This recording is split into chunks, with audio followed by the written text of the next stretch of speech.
Detské pohotovosti zatvoria v ďalších mestách. Zmenia sa aj ordinačné hodiny. Viac vám povieme v správach. Dobrý večer.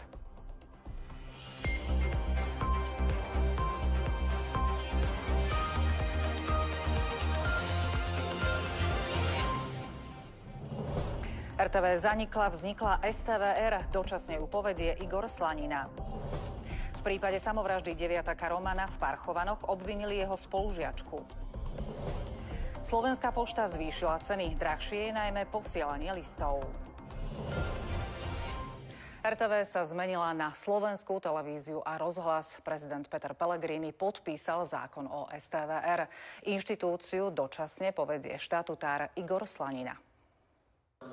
Dočasného riaditeľa Telerozhlasu poveril podpredseda parlamentu Peter Žiga. Jeho dosadenie do funkcie je výsledkom dohody koaličných partnerov. Verím a dúfam, že budem mať dosť dobré know-how, aby zvýšil naplnenosť reklamy. Igor Slanina je manažér s praxou v mediálnej oblasti. V minulosti pracoval 5 rokov v RTVS na pozícii obchodného riaditeľa. Riadil spoločnosť Média RTVS, ktorá predávala vysielací priestor záujemcom o reklamu.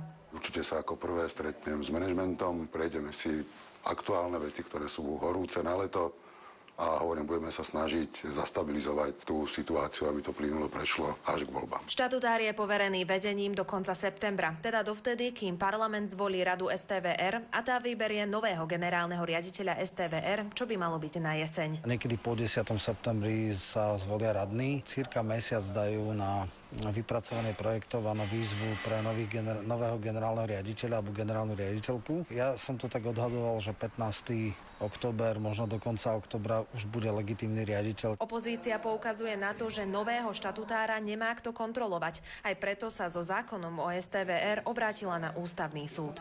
Celého procesu bola vylúčená verejnosť v tej príprave zákona. Bol prijímaný mimoriadnou schôdzou parlamentu. Vládna koalícia niekoľkokrát aj v druhom, aj v treťom čítaní násilne ukončila rozpravu.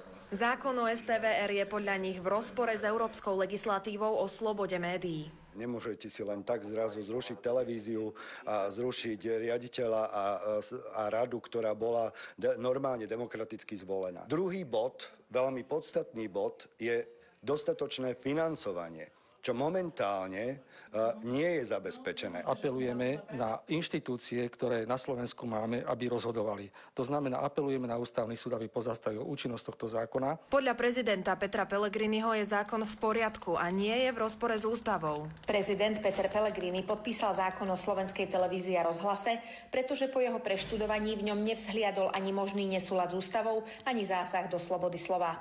Nevidí v ňom ani rozpor s dnes platnými európskymi normami. Inštitúcia bude zatiaľ fungovať s logom RTVS. Aj to by sa malo časom zmeniť po kompletnom rebrandingu na STVR.